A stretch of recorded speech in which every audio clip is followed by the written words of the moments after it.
नमस्कार, योगिताज व्लॉग्समध्ये मी योगिता आपल्या सगळ्यांचं मनापासून स्वागत करत आहे। आज आपण ठाण्याला आहोत। जांभळी नाका या मार्केटला आपण भेट दिली।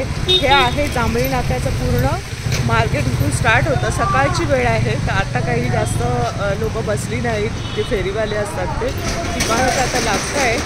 तर आपण इथली 5 मंदिरं एक्सप्लोर करणार आहोत, पाहणार आहोत, दर्शन घेणार आहोत। तर कोणती कोणती या लाईनमध्ये स्टेशनपासून चालत आल्यानंतर सरळ यायचे तर तुम्हाला इथे बाजारपेठ गल्ली लागेल, त्याच्यामध्ये तुम्हाला 5 मंदिरं लागणार आहेत। तर कोणती कोणती मंदिरं आहेत ती या व्हिडिओच्या माध्यमातून आपण पाहणार। चला तर ठाणा स्टेशनपासून चालत 10 मिनिटं अंतरावर आहे कौपिनेश्वर मंदिर।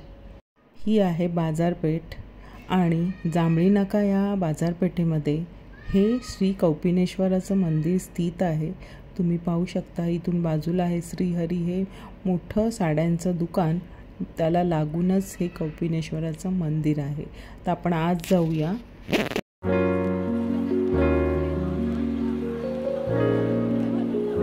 प्रवेशद्वारातून आत गेल्यास इथे भव्य असा नंदीचं दर्शन होतं।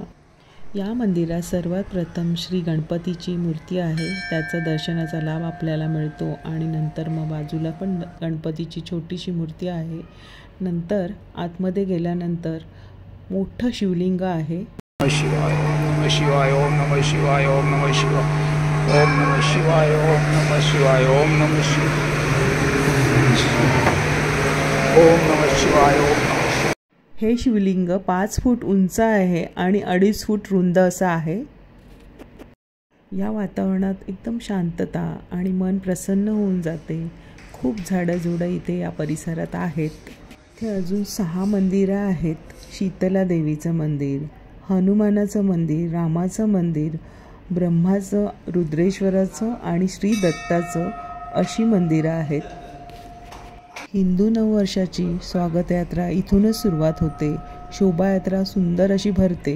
मोठ्या संख्येने ठाणेकरांची शोभायात्रेला उपस्थिती असते। प्रत्येक लोकांना माहीत नाही इथे ज्ञानकेंद्र नावाचं वाचनालय आहे, म्हणजे तुम्हाला भक्ती आणि ज्ञान या ठिकाणी मिळेल। वाडी पण इथे भरली जाते। श्रावणामध्ये कौपिनेश्वराची वाडी भरली जाते। महाशिवरात्रीला भाविकांची मोठी गर्दी पाहायला मिळते। शीतला देवीचं सुंदर असं मंदिर आहे आणि मनमोहक असं रूप आहे, तुम्ही पाहू शकता। जांभळी नाक्याला तुम्ही आलात का नक्की इथे येऊन जरूर दर्शन घ्या। खूप प्राचीन पुरातन असं हे मंदिर आहे। ठाणेकरावर श्री कौपिनेश्वराची कृपादृष्टी आहे आणि इथे आल्यानंतर तुम्हाला सगळ्या देवी देवतांचं दर्शन होईल आणि मन शांती मिळेल। या मंदिराला 3 प्रवेशद्वार आहेत। आधी 2 होती, एक मासुंदा तलावाजवळ आणि दुसरं जांभळी नाका मार्केटजवळ आहे। तिसरं हे दुसऱ्या भाजी मार्केटला लागून आहे। तर आपण आता चाललोय मासुंदा तलाव इथे। या बाजूला आहे मासुंदा तलाव आणि या बाजूने कौपिनेश्वराच्या बाजूने तुम्ही पाहिलात मंदिरातून कायाचं पण दर्शनाचा लाभ तुम्हाला सहज मिळतो आणि मूळ शिवलिंग तुम्हाला इथूनच त्याचं स्वयंभू प्रकट झाले होते आणि त्याचं मग नूतनीकरण या बाजूला करण्यात आलं आहे। तुम्ही पाहू शकता आतमध्ये श्री हनुमानाची मूर्तीसुद्धा आहे आणि सुंदर असं तलाव आहे। ठाणेकरांची खूप इथे गर्दी पाहायला मिळते। खूप सुंदर असं तलाव सजलेलं आहे, पाहू शकता। सुंदर असे पक्षी आले आहेत आणि मी पण दर्शनाचा लाभ घेऊन या बाजूला आले। खूप मनमोहक असं सकाळचं वातावरण होतं, पाहू शकता।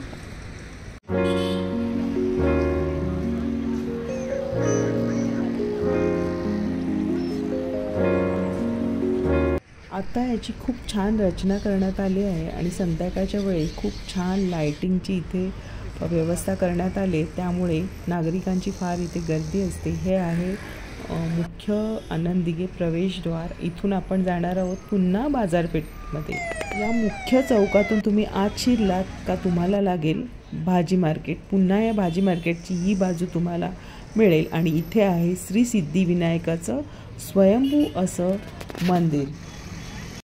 ठाण्यातील जांभळी नाक्याचा हा सिद्धिविनायक गणपती पेशवेकालीन आहे आणि खूप प्राचीन असं हे मंदिर आहे।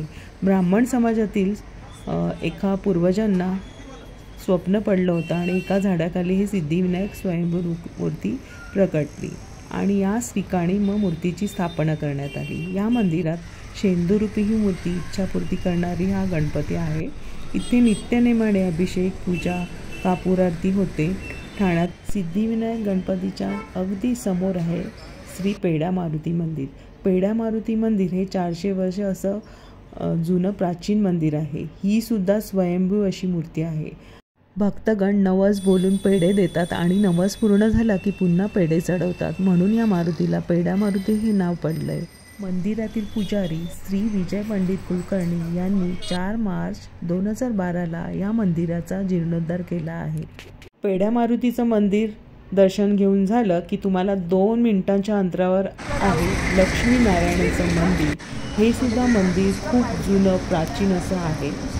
मंदिराचं मुख्य म्हणजे तुम्हाला असं वाटणार नाही की याला कळस पण नाही आहे, पण हे एखाद्या घराप्रमाणे असं मंदिर आहे। आतमध्ये सुंदर अशी लक्ष्मीनारायणाची मूर्ती आहे।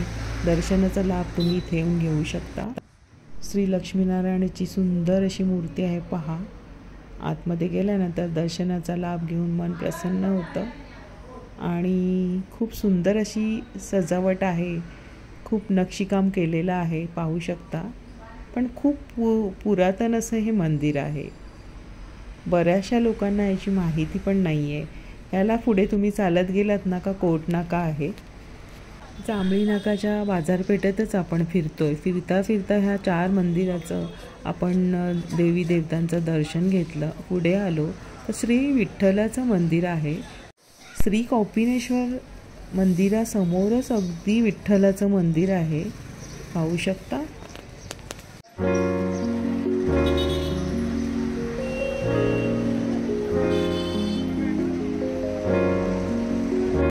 फार जुनं असं हे श्री विठ्ठलाचं मंदिर आहे। श्री विठ्ठल आणि रखुमाईची सुंदर अशी मूर्ती आहे आणि बाजूला सप्तशृंगी देवीची सुंदर अशी मूर्ती आहे। शंकराची पिंडीसुद्धा आहे। एकादशीला इथे भंडारा असतो। भाविकांच्या खूप रांगा आणि गर्दी इथे कायम असते दर्शनासाठी। सतत रोज भजनं कीर्तनाने हा परिसर दुमदुमत असतो।